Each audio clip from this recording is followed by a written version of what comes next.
sant leen bu baax gërëm leen mbokku téléspectateurs yi safoo ànd ak ñun ci ITV tey jii ci altine ji fukki fan ci weeru janvier ci atum 2022 ñu nekk ci ñetteelu fan campagne électorale bi xam ne moom moo ñuy yóbbu ci jongante local yi war a am ñaar fukki fan ak ñett ci weeru janvier ci atum 2022 ci jamono ji gisoon ngeen ko ay candidat daawoon nañ ñëw ci plateau bi doon wax seen programme waaye itam nan lañu bëgg ñu doxalee seen i gox andi seen ay gis-gis bi la yoon nag ci jamono campagne bi léegi nag ñiy nekk ci biir gox yi la ñuy dalal ñoom ñooy ñëw wax seen xalaat ci campagne bi niñ ko gisee ak itam élection bi lan lañ ci yaakaar ñenn ñi xam ne ñoo yore gox yi nan la ñu jàngatee seen bilan ndax niñ fa def nekk na lu gën ci ñoom loolu yëpp nekk ay poñ yoo xam ne yu bés yi incha allah dinañ ko waxtaanee ci seen ndaje total local tey ji nag dañuy dem ca Géejawaay ku ko wax xalaat lii ci compétition bu metti bu fa am ci diggante maire bi ci côté ville bi waaye itam ci yeneen communes yi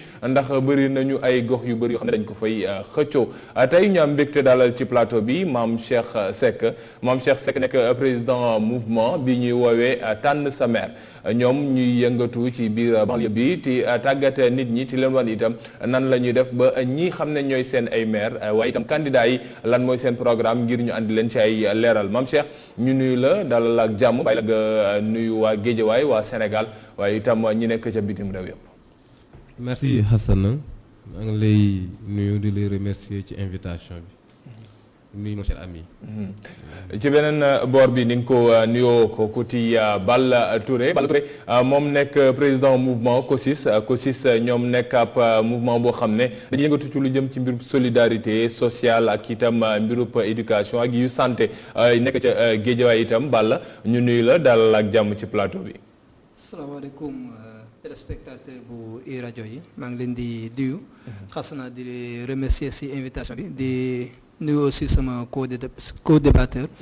donc di wax que ni c'est un privilège pour nous d'être là aujourd'hui pour mën a wax si li nga xamante ne moom moo soxal ñëpp muy élection locale bi ak suñuy attente par rapport ak candidats yi nga xamante ne ni ñoom ñoo nekk si ville bi ak si commune bi. waaye xam naa ne moom rajo dafa mel ne dañoo xaw a ëpp bayre rek waaye ITV xam naa ne dinañu léegi ñu commencé di xëccoog ñoom benn groupe bi la waaye dinañ ci liggéey. alors ma ko xamalee dañuy waxtaanee lu jëm ci biir Géejawaay ku ko wax nga ko léegi xalaat mbirub ville waaye itam xalaat commune yu bëri yi nekk ci biir ku nekk ci xool nan ngay def ba andi leen loo xam ne moom mooy wuutale keneen kii ci mbirum programme waaye itam ci mbirub gox yi déjà ñu commencé ko ci ville Alioune Sall 2014 ba léegi moo ngi fa am na juróom benn jàpp juróom-ñaari at wala mën nañu wax sax juróom-ñett at mandat ndax élection yi nuñ ko buuxee yéen ñi nekk ay administré nekk ci gox ba nekk biir Géejawaay soo leen doon def seen bilan déjà bilan à fin de mandat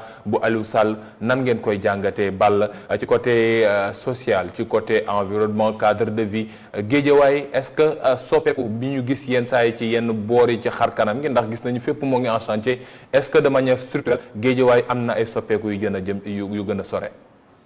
D'accord pour Géejawaay le maire Aliou Sall depuis 2014 ba mu faloo ba tey c'est vrai que Géejawaay mi ngi en chantier mais si benn boor peut-être la nekkee mooy li nga xamante ne ni moom moo wër hôtel de ville bu Géejawaay bi foofu rek la ñuy gis que ni foofu la gën a maximiser wu foofu lay gën a defar bon xamuñ nag lan moo tax duggul si commune yi ba jàppale leen mais moom il reste toujours si benn côté si ville bi mooy côté notaire bi nga xamante ne ni foofu la kii bi nekk hôtel de ville bi nekk.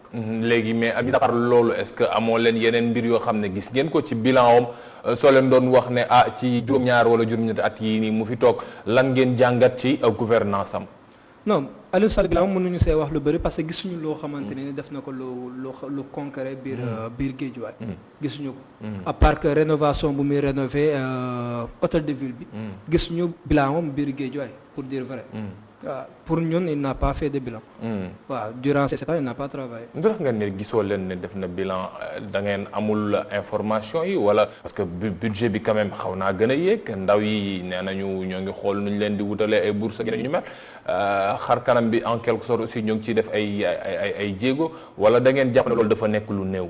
non tey buñ ne peut-être bilan bi jeunesse bi war na si gën a gis boppam. mais tey jeunesse bu Géejawaay amul dara loo xamante ne ni mairie ville bi defal na leen ko. que ça soit si bourse ou bien quelque chose du genre. c'est-à-dire que ñoom dañuy def clientélisme politique. boo bokk su ñoom am na yenn privilèges yu doo ko am. donc moo tax clientélisme politique boobu nag moom moo yàq seen bi. Guédiawaye fii ñun ñëpp fa lañ dëkk. donc nous sommes des étudiants dañuy am sax problème pour yenn orientation yi ñu am ko. tey da ngay dem mairie ville nga soxla benn bourse. mais bu fekkee ne bokkoo benn bokk yaakaar pour nga accéder si day métti. te alors que ça ne doit pas être comme ça le maire il est là pour toute la population de Guédiawaye il n'est pas là pour APR ou bien quelque chose du genre. donc dafa war a nekk loo xamante dafa war a tëddee njaaxanaay parce que comme ni ko olof di waxee ndayum seex la dafa war a tëddee njaaxanaay ñëpp mën see jëfandikoo. d'accord Mame Cheikh bilan Alioune Sall Balla moom nee na. dafa mel na gisul dara yow mi yore mouvement tànn sa maire gën ci leeral def ngeen ay gëstu peut-être ci mbir yi ni mu amee ci diiru juróom-ñaari at yi ngeen def ab évaluation bi ba ngeen ci jeexale lan ngeen gis ci gouvernance su Aliou Sall ci jamono ji mu fi nekkee ci juróom-ñaari at yi. waaw nga bilan moom. xam na ko man je suis pas bien placé peut-être pour defal ko bilan. ndax dama bokk ci ñi nga xam si ni dañoo jàpp ne ñi àndul ak moom. parce que bu nu amoon satisfaction j'espère ci bilan kon du mu ko xeex. bilan nag mënuñoo wax ne lépp deful dara. pendant sa mandature il a fait des choses. parce que bilan moom am na ko bu positif ci secteur éducation école yi ci rénovation yi réhabilitation yi ak acquisition de fournitures et matériel scolaire aussi ak peut-être construction de nouvelles infrastructures scolaires yooyu def na ci ay affaires yu am solo. def naa bilan bu côté boobu moom réussir na ko quoi. ci lu jëm ci mbirum njàng. ci lu jëm ci wàllu njàng. xam naa peut-être ñoom étudiants yi aussi. voilà mais xam nga bilan moom dafay yaatu. dafa global parce que plusieurs domaines de transfert la. donc social yi ngi ci sport yi ngi ci n'est-ce pas voilà mais daal man gisuma comme ni mu ko waxee daal lu am solo daal loo xam si ni tey mën na laa yéem ci lu nu réaliser durant ces mandatures. lu bëri la fa nekk c'est vrai xar kanamu Guédiawaye mi ngi changé mais nag kooku c'est un projet du gouvernement. c'est le gouvernement qui est en train de faire là-bas de réaliser là-bas des projets. à travers Promoville donc ñu ngi defar mbedd yi ñu ngi pavé mbedd yi ñu ngi def ay aménagement voilà. loolu c'est le gouvernement. mais gouvernement su demee ba mooy ay Promoville ak PACASEN ak yeneen yooyu te dugg si est-ce que du mairie yi ñoom ñoo am loo xam ne def nañ ko moo tax ñoom ñu wuyu si leen ndax su fekkoon ne peut-être gestion bi transparente wala nekkul loo xam ne am na ay bases yu solide du leen ñëw wuyu si. waaw xam nga gouvernement moom xoolul maire buy liggéey bu liggéeyul. déet bul wax loolu waaw parce que dañuy teg ay mbir yu leer balaa ngaa jot seen xaalis. waaw mais moom li mu war a def da ko def. xam nga tey proximité bi am ba Aliou Sall c'est le frère du président de la République. kooku xam nga président de la République du séddale dara mu jëm ci commune te du ko séddale Guédiawaye ndax Aliou Sall ndax bu sañoon ndamam mu am ndam mais. maire bi moom en tant que tel la ville. ay projet am xam nga nit ñi tey boo gisee yaa ngi ko ci moom nga démarré ci ndaw ñi nga xam dañoo def immixtion ci locales yi. loolu lu koy expliquer mooy ils ont compris les enjeux. ils ont bien compris maintenant les enjeux xam nañ ce qui se passe. tey li am. mooy c'est le gouvernement qui est en train de faire là-bas des projets moo xam ci BRT bi moo xam ci defaraat mbedd yi aménagement ba ci construction mosquée bi ñuy wax ak yenn centre yi nga xam si ni c'est des centres de métier c'est des centres de formation gis nañ ko fa yooyu yëpp tamit état moo ko nekk di ko def mais projet municipalité boo ko gisee da nga koy xàmmee bu fekkee am nañ ay projets yu am importance kii tamit xam naa certainement dafa yenn yi dañ nekk en phase d'étude wala en phase de réalisation waaye lu concret lu taxaw nga mën ko identifier ni lii c'est un projet porté par la mairie de la ville mu doon lu am solo loolu moom vraiment du lu ñu observe foofu. mais Mame Cheikh il faut que ñu nangu daal itam Alioune Sall d'accord c'est le frère du président mais c'est un administré comme tout le monde. C'est un administré comme tout le monde ba muy battre campagne pour nekk maire du Macky Sall moo jóg demal dem battaral ko campagne moom moo battre campagne après conseil municipal ba ak ñeneen ñu toog waxtaan bañ ñu noo Aliou Sall la ñuy teg bon la ca des ci ay liggéeyam coow yu ko doon topp du Macky Sall lañ doon toppee coow Aliou Sall lañ doon toppee coow est-ce que du ci gestion am la ñu war a gën ci appesantiru ndax yaa ngi wax sànq am na yu bëri yoo xam ne gisuñu ko xàmmeewuñu mais lu jëm ci ay mbiru pavage ak ñoom seen yooyu ay domaine de compétence yoo xam ne dañ ko transféré mairie la ñoom loolu ñoom ñoo ko mën a defal seen bopp te gis nañ ne Guédiawaye c'est vrai c'est pas partout mais am na zone yu bëri yoo xam ne da nga fa daan dox suuf nga fa daan fekk léegi ñoo ngi commencé di ko pavé yooyu éclairage bi itam am na ay jéego mënuñu est-ce que sañ nañoo wax ne kon juste que c'est le frère du président moom moo tax loolu di avancé. waaw est-ce que c'est pas une analyse trop simpliste ou bien trop réductrice? Mon cher ami Hassan, moi je suis pas nihiliste. J'ai tantôt cité.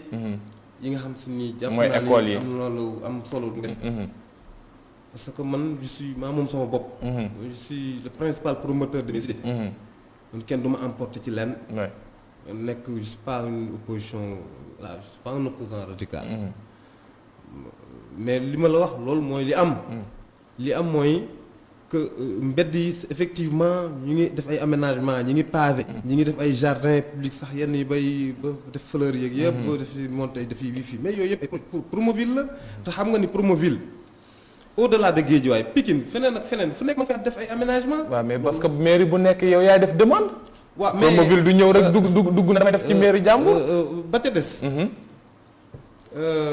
ci yeneen secteurs yi ci mel ni sport mais tey vraiment ci côté infrastructure sportive amoo lu dul tey stade Amadou Barry bi te gis nga tey ji état ba mu nekk stade Ndiarème gis nga ko tey bien que xaw nañ ko réaménager mais daanaka ni nga ko war a exploiter dëgg exploiter wuñ ko ndax dañu ko defar ba pare politiser ko maanaam gérer ko ñoom seen bopp ci gérer boo xam si nii daanaka ka fa nekk ka koy directeur boobu mënoo boole ay cumuler ay plusieurs postes yi demee noonu boo xoolee tey ci wàllu santé mais tey on a problème d'accès n'est-ce pas aux soins de santé aux soins médicaux. est-ce que Guédiawaye bokkul ci dëkk yu tànnee parce que non dalal jàmm Roi Baudouin manque de tout c'est-à-dire voilà le problème c'est-à-dire loolu la ñuy indi nit ñi en erreur c'est-à-dire Roi Baudouin scanner sax amu ko il manque lépp da nga koy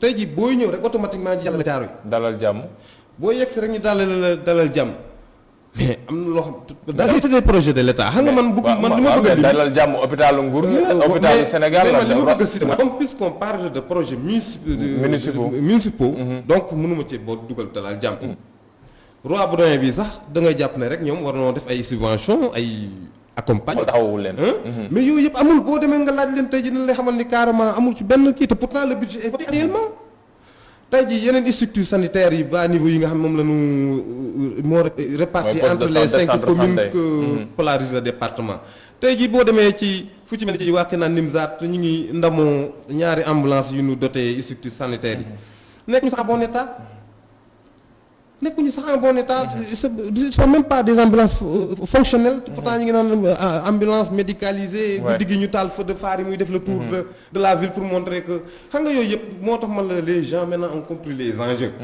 c'est-à-dire tricherie bi moom vraiment moom moo doy quoi parce que tey Guédiawaye c'est le plus petit département de Dakar daanaka Dakar département yëpp ñoo gën a rëy Guédiawaye lu ndaw la c'est-à-dire tey au-delà d'affaire sax municipale dafa am leneen mooy da ngay xool le ministre de la jeunesse poste dans le gouvernement mu jox ko Guédiawaye nga xool dans l'ONAS avec tout ce que lu muy englobé en termes d'argent de budget nga xam boo sa koñ bi sax xam naa ñàpp ni bunoo wax ñaata pays yi fi nekk ñaata kees li ñuy dugal ci alal lu mu mën a nekk un pouvoir d'emploi mu jox ko Guédiawaye Lat Diop RTS nga xam jusqu'à Fongolemi jusqu'à n'importe où dans c'est ça dans le Sénégal sur toute l'étendue du territoire national télé nga fa ay rajo télé mu jox ko Guédiawaye nga xool au niveau des parlements députés yeeg au conseil partout mu servir Guédiawaye de façon très importante.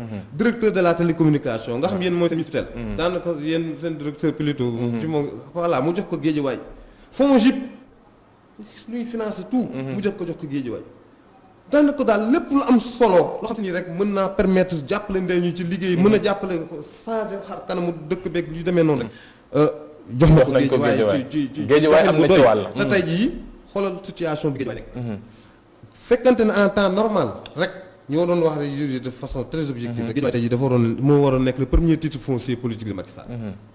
avec tout ça mais tey jii gis nga situation. mais est-ce que amalgame. ñu laisser la population en rade comme ça déserter leen pendant combien de temps. est-ce que amalgame du am quelquefois suñu bëggee wax ne njiital RTS moo ngi Guédiawaye ministre de la jeunesse moo ngi Guédiawaye njiital LONASE moo ngi Guédiawaye directeur de la communication moo ngi Guédiawaye suñu bëggee wax ne ñooñu ñoo ngi Guédiawaye rek comme ndaw Guédiawaye dañoo war a nekk dans de bonnes conditions est-ce que du nekk amalgame. parce que amalgame lay doon parce que ñooñu nekk ñu ay postes yoo xam ne waa Guédiawaye rek a ci war a mën a falu. très bien ñooñu sont là pour le Sénégal.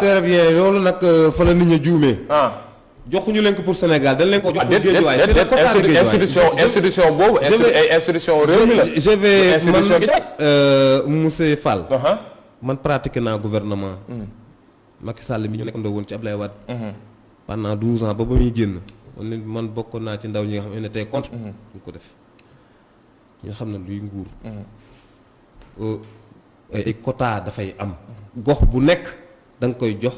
quotaam pour que mu poste politique la. loolu la naan poste politique. poste politique c'est pour prendre en charge prendre en compte les besoins de population. mais président ba muy toog dafa ni damay soppi gouvernance bu yees lay andi bon kon mënuñu wax dañuy andi gouvernance bu yees ak te wax na nañu continuer te def ab quota politique loolu suñu ko defee est-ce que du dañuy yokk wéyti teg ci biir réew mi lii ñëpp te coow muy gouvernance partisane. Moussa Fall moi je suis cohérent. gis nga. Kamu nommé Ziguinchor kamu nommé Kaolack kamu plutôt Mariama Sarr nekk Kaolack mu nommé ko fu ministre de la kii c'est Mariama Sarr da ngay gis mu ñëw fii pour jàppale Guédiawaye li muy defal Guédiawaye. ministre du travail la. dama la jox exemple rek dama la jox exemple. du dialogue poste politique boobu pour lan la pour Kaolack la. au-delà de li ngay wax ni moom la koy la koy rendre service mais dama ne la poste politique la. loolu pour Kaolack la wala pour Guédiawaye. non du pour Guédiawaye parce que une chose quand on vous donne un poste politique circonscription ba nga nekk c'est pour que. xam naa ne man ak yow duñu gaaw a déggoo ci plateau ndax su fekkee dañu bëgg wax ne. lépp loo xam ne ndombal tànk non mais de loolu du la am ndombal tànk bu nekk bon suñu la ko defee bon loolu. jox ay poste de responsabilité Fouta. kon waa Tamba lan la kon waa Tamba xanaa boo ko ñu Sénégal. waaw mais yaa ngi contredire Macky Sall mi ne carrément ko perte sa base ma dàq la. mais loolu ba mais loolu ba ko waxee da ko waxati. c'est-à-dire moom il faut ñu cohérent c'est-à-dire même yow li ngay wax nii. c'est peut-être dama koy wax de façon logique.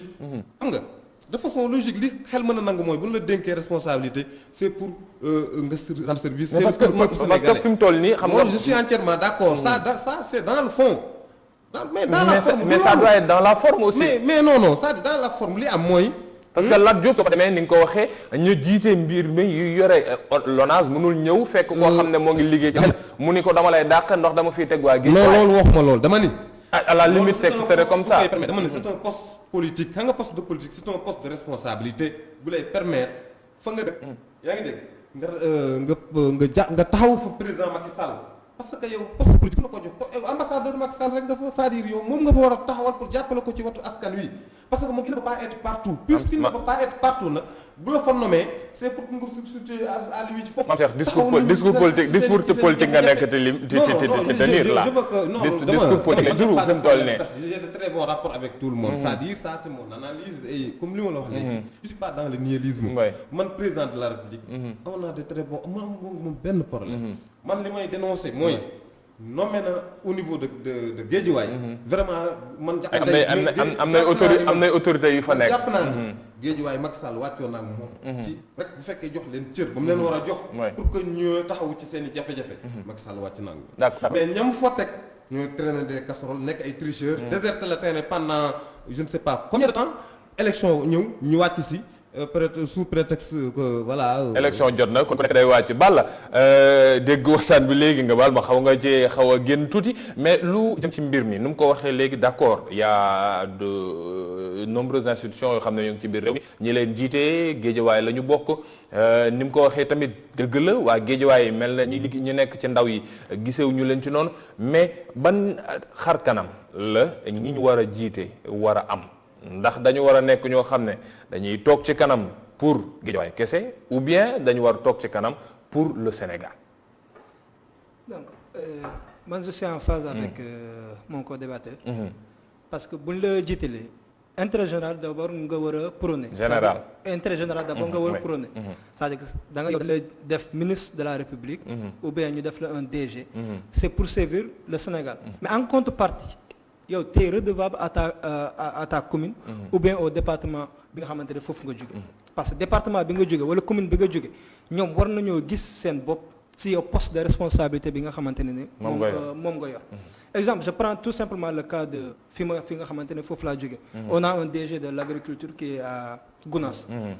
mais les Gounassois sentiruñu seen bopp si moom parce que am na un jour ñëw na foofu noonu rassembler des jeunes.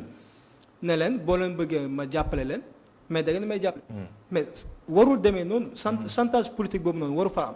moom il est ministre de la République. il habite dans la localité dafa war a jàppale la localité si ay programme yi nga xamante ne ni jeunesse bi mën nañ see développer. ñu jàpp que ni agriculture mu nekk benn moteur de développement bi nga xamante ne. bu am doole si réew mi am doole si réew mi surtout le président Macky Sall boole ko si ay points stratégiques am pour le développement pour le plan émergent. donc moom bu nekkee poste stratégique boobu noonu. nga jël le cas de Guédiawaye nga xamante ne taux de chômage bi foofu la gën a élevé. taux de chômage foofu la gën a élevé. soo ko waxee waa Thiès ñëw taxaw ne la déedéet. non xam nga tey. soo ko waxee waa Kaolack ñëw ne la déedéet soo ko waxee waa Ziguinchor ñëw mën nañ ne la déedéet parce que y a pas de chiffre que ANSD bu ko spécifié. non mais da ngay dugg rek biir Guédiawaye nga xool. boo duggee biir Guédiawaye tu vas comprendre ce que je vais dire. c'est-à-dire que tey déjà Guédiawaye le taux de chômage est élevé. gars yi abandonné nañ école yi jàngatuñu. si kees ku PMI yi. wala vous m'excusez. pari foot yi rek voilà si pari foot yi ñoom seen gagne-pain foofu lañ ko yàq parce que amatuñu espoir. parce que ñi nga xamante ne ñoom ñoo ñu jiite ils n'ont pas donné le bon exemple ñoom bu fekkee ne joxe woon nañ le bon exemple. c'est-à-dire que les fonds yi nga xamante ne moom la ñu am. dinañ ko andiwaat si commune bi. jeunesse bi gis si boppam. ba nga xamante ne ñoom dootuñu amati temps boobu noonu. di sillonner les postes de pari foot ou bien quelque chose du genre. d'accord léegi ba léegi ci loolu. suñu nangoo itam kàddu yi xam ne yëkkati ngeen ko yéen ñaar ñëpp ngeen ko anti concordance lii ci gox yi est-ce que tamit tànnuwaayu maire bi parce que en 2014 c'était différent dañ daan wax ne diw la ñuy woteel ñu dem ba ci biir conseil municipal bi ñu tabb keneen ni moom mooy maire mais bi la yoon ràññee nañu mbir mi mën nañ ko jàppee ab scrutin boo xam ne c'est direct nit ki xam nañ kan mooy nekk maire am est-ce que c'est pas le moment pour jeunes yi aussi ñu am ay critères yoo xam ne dañ koy teg ne non man diw sama maire nii la war a mel wala diw sama maire lii la war a am ci programme am loo xam ne dinaa ci mën a gis sama bopp pas topp 3000 10 000 15 000 t-shirt wala yóbbaale bi pour juste avoir quelque chose dans sa poche. D'accord. donc mu nekk question boo xamante ne franchement parler mun question bi ma doon xaar carrément parce que boo xoolee lu précédé 2014 mode de scrutin bi presque suñu maire yi ñu am ni yëpp loolu moo ñu ko am. waaw ñu bëri woteelu ñu seen maire. ñu bëri woteelu seen maire. boo jëlee le cas de Guédiawaye Malick Gakou moo defoon. moo nekkoon campagne. mais après on s'est retrouvé avec. Alioune Sall. donc nga dem si yeneen communes aussi ça s'est passé comme ça mais cette fois-ci ñu changé mode de scrutin bi. mu nekk loo xamante ne c'est une première. dina permettre au moins commune wala ville bi wala ville bi ki nga xamante ne moom moo koy jiite. la population lu elle-même moom moo koy choisiral boppam. mais sur des critères parce que warul nekk vote warul nekk da nga ma neex. ou bien dama la xam ou bien quelque chose du genre. la population dañoo war a exiger candidats yi nga xamante ne ñoom ñooy concourir au suffrage universel. ñu am un débat programmatique. parce que yow waroo. débat programmatique boobu la candidat yi te daw nag. mais loolu nag moo nekk yoon. parce que nit bu fekkee ne yow tu tends à aspirer à diriger. une commune ou bien quelque chose du genre. mais yow am nga loo war a servir population. war nga am programme ou bien quelque chose du genre. mais waroo ñëw taxaw rek ne ba jox leen ma mais sur quelle base la koy joxe. loolu tamit population bi dafa war a gën a exigeant. sur ces points là. moo tax ñun dañ ko wax carrément. sur suñu zone on a appelé le maire pour que mu ñëw ak yeneen liste yi nga xamante ne ñoom ñoo nekk foofu noonu. ñu ñoo def débat programmatique mais à chaque fois boo leen woowee surtout ñi nga xamante ne ñoom ñoo faree si pouvoir bi leen lay wax nous sommes l'État. mais est-ce que ñun état lañ fal ou bien ñoom. l'État a le devoir de rendre compte de toutes les manières. non mais ñoom aussi ils ont le droit de rendre. waaw moom laa la expliqué ne la moom maire bi sax di wax ne état dafa am droit de rendre compte. donc ñoom ils ont droit de rendre compte. bu fekkee ni dañuy aspirer à ce que un autre mandat à un autre mandat. mais tey lan nga fi gis dañuy ñëw. jël xaalis bu bëri xëpp ko population bi. mais c'est de la corruption. mais yéen Gounass itam dañ leen di tooñee loolu di leen wax ne leen yéen Woré Sarr ba mu fa nekkee lan moo tax ngeen bàyyoon parce que social bi mu doon liggéey la toppee wala leen ko programme da ngeen doon wax ne noonu dinañ jàppale. non xam nga le cadre. maire beneen maire moo fa ñëw nekk. c'est vrai Benno Bokk Yaakaar léegi moo ko mujj gunge même su fekkee au début ñu nekk fo ñoo ngi doon wax ne nekkoon yéen tamit loolu lan leen di tooñee di leen ne leen de toujours vous demandez pas le programme vous faites juste que ne non social bi na nekkul am est-ce que c'est pas le moment changement paradigme am ngeen teg ne leen programme même su fekkee y a pas un débat de programme en tant que tel entre candidats yéen ngeen toog c'est que ñu waxtaan ñu génne programme yi ngeen xool lu ci baax ak lu ci bon. mais boo jëlee la cas Gounass sànq yaa ngi koy souligner. mais Gounass depuis 96 lañ commencé am maire. te maire yi ñu am yëpp dañu ko forcer en quelque chose je peux dire. boo xoolee en 96 le premier maire qu'on a eu c'est Bokar Niang. suñu maam. deuxième bi suñu maam Woré Sarr.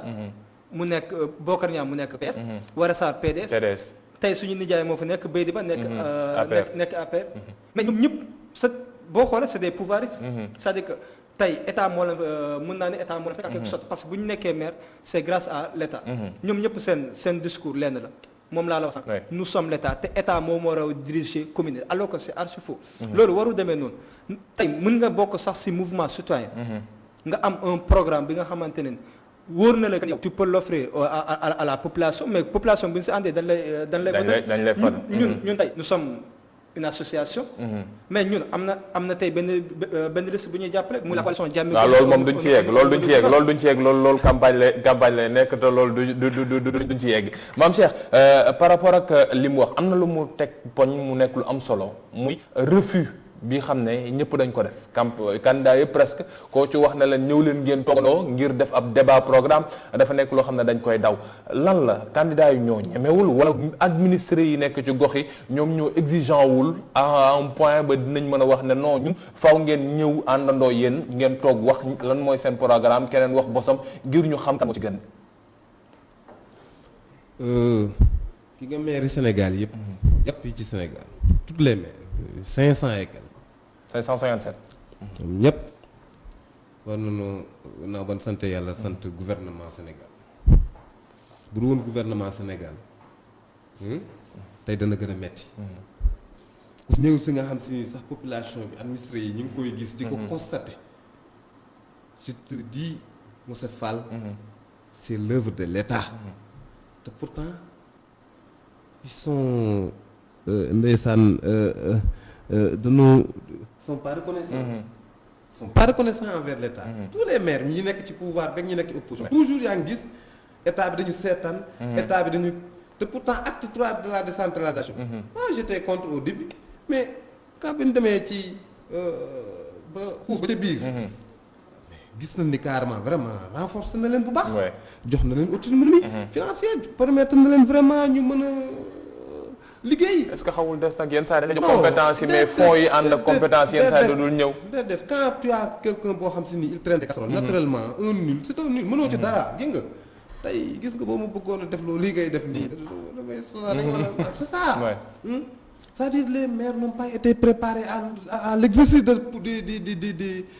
n'est-ce pas de la tâche bi nga xam ne da ngay xëy rek ñu comme li mu ko waxee rek ñu voilà. ñu toog waxtaan tabb la. ñu tabb la comme ça. alors que parti socialiste. danañ préparer ay élites. Ablaye Matar Diop yi dañoo tere ne la boobu. c'est pas possible avant sax ñuy nekk dans un cabinet. c'est ça. léegi tey li am mooy loolu moom moo xew tamit Guédiawaye dans toutes les communes que polarise le département nee naa la loo fa gis tey jii lu am solo. loo xam si ni tey jii mën nañ koo rafetlu wala ñu dugal ko seen bilan. nee naa la nguur gi lañ koy sante ñun parce que enjeu yi lañu comprendre dama ne la comprendre enjeu yi moo tax ñu mën a def ce distinguo là. d'accord xam naa maam Cheikh dama lay dagg tuuti rek le temps ñu dem journal parce que il est 19h40 ñu mën a dellu soit ci kanam incha allah mbokk yi yaa ngi sopp seen émission Total Local ñu am mbégte dalal tey ci plateau bi maam Cheikh Seck nekk leader du mouvement tànn sa maire ak itam Balla Touré président association COSIS ñoom ñooñu nekk ca biir Guédiawaye di waxtaanee lu jëm seen gox yi ak itam lan lañ ci xaar ca ñi koy xëccoo mbokk yi léegi tuuti publicité laata ñu ci xibaaru nasaraan yi 19h45 ànd ci ak Adama Anoushka Ba dellu soit ci kanam incha allah.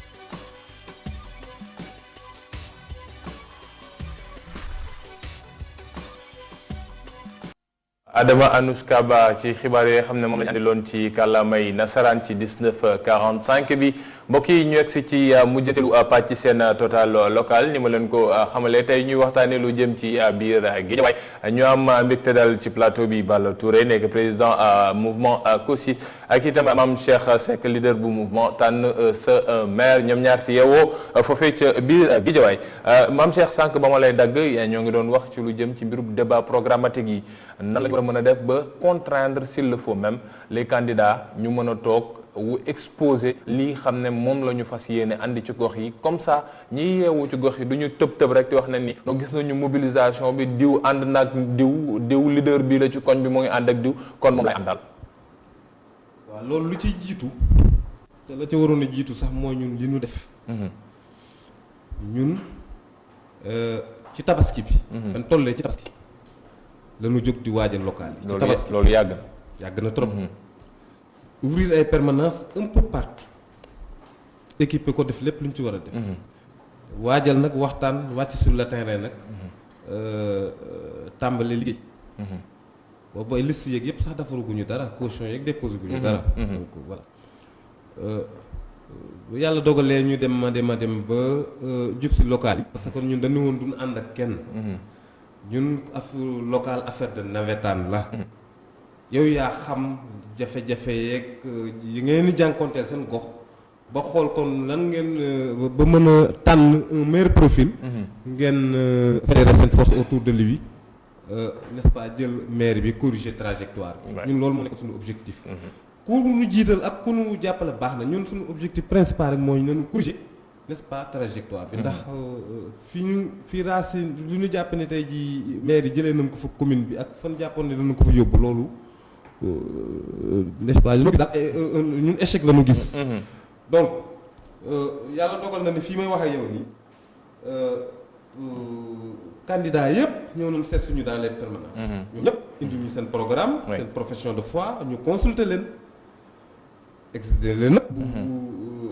ba ci ñiy xëccoo maire de la ville. ki ñu mujjee recevoir donc muy le ministre Bamba Kane donc jiite bunt bi. mu exposé ñu programme am. wax ñu li nga xam moom mooy moom bu jëlee mairie de la ville bi. ci Aliou Sall lii la fas yéenee def. donc loolu yëpp nag après dañ ko examiner léegi. def délibération.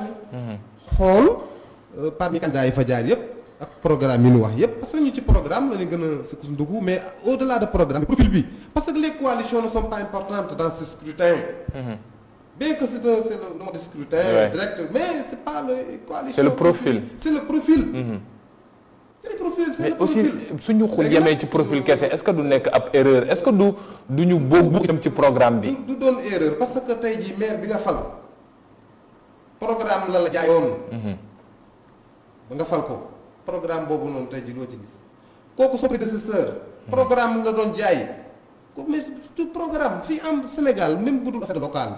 fii kenn gis nga ñun ay boromu teew en matière de théorie kenn mënuñu ci. c'est pas ça ce qui est important. c'est le profil. donc bu ñu gisee le meilleur profil nañu fédérer toutes nos forces jàppale ko mu falu. pour corriger les manquements. loolu mooy li am mais tey li am Guédiawaye dana naka régler trop ndax tey jii dispersion bi nu demee. nan la ñu jub sa élection. tey jii ñëpp noté ne am na ay manquements notoires yu bëri ay attentes yu population bi tey jii ci échec la mujjee. mais tey jii ñu war a réfléchir ñun ensemble dégager rek 2 ou 3 au maximum 4 candidats yu fort. ñu jàppale leen mais defuñu ko ñu dispersé Moulay aw na le Moulay Camara c'est pas dégg nga Bamba Kane aw nii. Ahmed Aïdara aw na le Alaaji Sey aw na le léegi en termes de mobilisation et de monde li ñii nga xam si ñoo nekk ci nguur gi Aliou Sall ak ñi mu àndal. nga xam tey jii atu première mooy seen puissance financière. ak seen immunité. immunité maanaam mooy poste yu ñu occupé dans le gouvernement da lay permettre nga am immunité. yooyu yëpp ay facilité la atu yooyu tey jii dañuy xaw a nakkaree pour renverser la tendance. day xaw a jafe léegi loolu ci doon dimbali rek mooy que nit ñi aussi teer seen ambition personnelle yi. en faveur n'est-ce pas au profit de l'ambition bi nga xam si ni moom moo ñu. ànd ñun ñëpp de la chose collective. c'est la chose collective. n'est-ce pas defuñu ko nag loolu dana conséquences yi ñoom danañ ko gis. kooku moom danañ ko gis. ba léegi. léegi nag loolu lu ñu ci mën a dimbali mooy puisque les jeunes maintenant ont compris les enjeux. parce que boo xoolee tey jii boo gisee seen émission ak ni ñu wàccee ci langue politique bi ak li mu leen jàll da ngay xam ne ñii ils ont compris les enjeux. léegi nag toute cette puissance énergétique da nga koy c'est un atout aussi. waaw moom ñu war koo utiliser. moom laa bëgg. concilier ko ak nakar ak jafe-jafe yi nga xam askan wi am na ko. maam Cheikh ci loolu laa bëgg yow fi mu toll nii stratégie politique nga may teg waaye waxuma loolu man dama ni ndaw yi d'accord am na frustration ndaw yi instant yi nii am na loo xam ne ñu ngi koy xaar peut-être gisaguñ ko gis nañu ne ci weeru bi xam ne janvier bi wala décembre ba ñu waxee ne ñoo ngi waaj a dugg ci élection yi la yenn maire yu bëri tàmbalee ubbi yenn porte yi commencé te defar muy kujje gi comme aussi muy pouvoir bi bu ñu yemale rek ci kujje gi ci pouvoir bi ñoom ñëpp ku nekk commencé lu nekk sa gox nga commencé ko di ko mettre en valeur te ubbi bunti pour ndaw yi mën faa ñëw ti mais nan la ñu war a mën a def ba ndaw yooyee xam lan la ñu war a voter ak itam nan la ñu war a mën a voter ndax xam nañ ne yenn saa yi lan mooy problème Sénégal on sanctionne on vote pas on n'élit pas on sanctionne ci nan lañ ko war a mën a defee te loolu moo tax man la est-ce que programme bi itam amu ci solo ndax ndaw bu nekk peut-être di nga am lenn loo xam ne yaa ngi koy xaar te doo ko gis wala kay waxoon na la ko kii itam ñëw répéter la même chose est-ce que jotul koñ yi comme Gunaas waa Gunaas toog ne ñun fii am nañ fii Baydi am nañ fii Jayna su mu juumul mu yeewi askan wi ak ñeneen ak ñeneen nga ne ñooñee nañu toog waxtaan nu ñu amee Gadiaga am Racine am keneen ak keneen ñu ñoom tamit nañu toog def benn débat ndax ñàkkuñu place publique bi xam ne dinañ fa mën a toog évaluer seen programme wala ñu defee ko ci ay télé. li ma la ciy tontu ci loolu mooy. Les événements mars. faut nga lié ko. ak participation. jeunes yi ci élection bi. oui participation active. ndax ñu bëri dem nañu wuti ji déjà kayit. parce que aux événements mars la ñu metti woon on a usé de la violence. Pour interpeller le chef de l'État. ci jafe-jafe yi. ci chômage bi. ci taux chômage bi nga xam si ni mi ngi élevé di yokk te gisuñu benn perspective wala benn espoir boo xam si ni da nga am yaakaar ni parce que gars yi ngi continuer violence beeg agression yi mi ngi continuer te yooyu moo ko justifié. banlieue bi nag surtout jafe-jafe yi mel noonu ñoo ci gën a metti. moo tax da nga leen di lié ces élections locales là dañ koy lié ak les événements mars. seulement ces élections là daf leen di permettre. ñu user maintenant les moyens démocratiques. pour wala président de la République. kontaan ñu ci sa maire yi. c'est-à-dire ñi mel ni ñun on n'a pas problème ñun amuñu problème ak Macky Sall. ak son gouvernement. parce que nee naa la Guédiawaye il est en train au niveau de Guédiawaye li mu fay def en termes de réalisation li ci gën a ndaw gis nga ko li ci mujjee rek. mu palpa muy liberté. mais bu loolu leen jëlee décision pour sanctionner. c'est pour attirer l'attention du président de la République. xamal ko ni ñii kontaan ñun ci ñoom. léegi nag loolu lu ciy jiitu mooy que puisqu'on a compris les enjeux il faut que aussi que xale yi par parlo bi suivisme bi ak figurisme bi. aussi ñu éviter ko. parce que ku gis tey jii mën naa comprendre un adulte qui fait du benn oui mais un jeune plein d'énergie. war a am ay ambition war a nekk profité ci def ko école de parti pour xam ëllëg les enjeux tey waroo nekk ci gannaaw kii rek di indi ay parlo ba tey sama yóbbu la ci violence gis nga fi la xewu démb ak Aliou Sall ak les partisans de Ahmed Aïdara xam te ci ay jaasi c'était devant nous ay jaasi génn lépp génn gis nga ce qui s'est passé à la Médina lan nga fi gis est-ce que c'est des jeunes c'est des jeunes adultes ce qu'on a vu à la télé c'est pas des duñ ay xale c'est des jeunes adultes koo ci gis am na jabar ay njagamaar lañ koo ci gis xam ne tey jii kee am na jabar wala kee bu amul soxnaat tamit kii parce que bu defoon ab dépassé na 35 ans nga gis leen tey jii ñu nekk dans ci comportement boobu ñu am ko ci dans la vie ñooñu bu leen les cadets fekk see fu ñu jëm nga xam ñoom ay njéeréer leen xale yu ndaw yi buñ ci duggee fu mbiri jëm ba moo tax puisqu'on a compris les enjeux nanu fédérer toutes nos forces autour des bons profils yaa ngi dégg te nu sanctionner te sanctionner bi mënoo ni damay kii ne day jàppale kii ne day jàppale kii ku nekk xam na ni kii mooy favori kii moo mën a moom kon kooku moo am chance renverser la situation nu jàppale kooku tey jii mënoo sa candidat yi ñu fi recevoir fii récemment ñu ngi leen di gis sur le terrain ñëw dëkk ensemble Gadiaga Yaya mais ku nekk xam na ni carrément bu dee seen show politique yi ñu def nii dans les yaakaar ni plateau télévision wala nekk di def ay show politique wala bëgg a théoriser nit ñi ci ay programme way ñun noonu loolu gagné wul lii gagné mooy nga politique Racine par exemple au niveau de wax naan il fait de la politique wax naa la léegi na carrément lu toll ni cité Viviane toute une cité ñu ne xëy na benn cité bi yëpp kenn amul këyit te pourtant stratégiquement décanté na la situation dem na dóor leen calmement ne leen carrément voilà ou mam ko jo wala en pleine réunion ñu dajale paa yi mun leen carrément seen dossier mi ngi nii CCOD alors boo demee par un dossier buy dem CCOD kay xam naa dana jaar par voie hiérarchique muy domaine bu Guédiawaye boo fa demee doo fekk sous dossier léegi nag imagine loolu tappale yooyu caaxaan yooyu tey jii ku ci mel ni Yaya Ba ku ci mel ni Diop ku ci mel ni keneen nga xam si ni c'est des prétendants ay kii yu demee noonu la yooyu lañu war a exploiter ba ci def découpage administratif quand il a fait les sondages dem gisi président xamal ko ne marche bees da koy ñàkk marche bees da koy ñàkk waaye Daara Xon da koy ñàkk moom Racine mais lan lan ko bi ñu defee découpage bi dañ ko dugalaaleel Baxdaad ci biir wax ka naan Nimzaat bu ko defee moom mu combler le vide bu vote en votant ak école 3 ak maternité léegi nag yow adversaire nga bëgg a toog fii ci plateau yi wala toog fee di buñ la rombee nga def la petite star garde corps bi kii demee noonu te tu représente rien du tout yooyu moom loolu yu ñu war a soppi la Balla par rapport ak campagne bi ni mu tàmbalee fi mu toll nii sànq wax naa la ko lu jëm ci mbiru débat yi moom loolu ab casse-tête la boo xam ne peut-être il faudrait jeunes yi wala ñuy nekk ci gox yi jéem a wut ab solution pour mu nekk loo xam ne dinañu mën a mais le programme en tant que tel jeunes yi fi mu toll nii yow miti yeewoo Gounass lan mooy besoin lan mooy attente yi xam ne ndaw yi am nañ ko ci ñi xam ne ñoom ñooy ñëw ti dagaan ci seen baat ndax peut-être ay Gounass ñàkkul ay mbir yoo xam ne dinañ ko soxla emploi moom kenn waxaale ko waaye peut-être bëri na bokk am na yeneen yu ci nekk. Gounass moom jàpp naa ni yaramu mag la foo bés day metti donc déjà primo li nga xamante ne rek moo ñu gën a soxal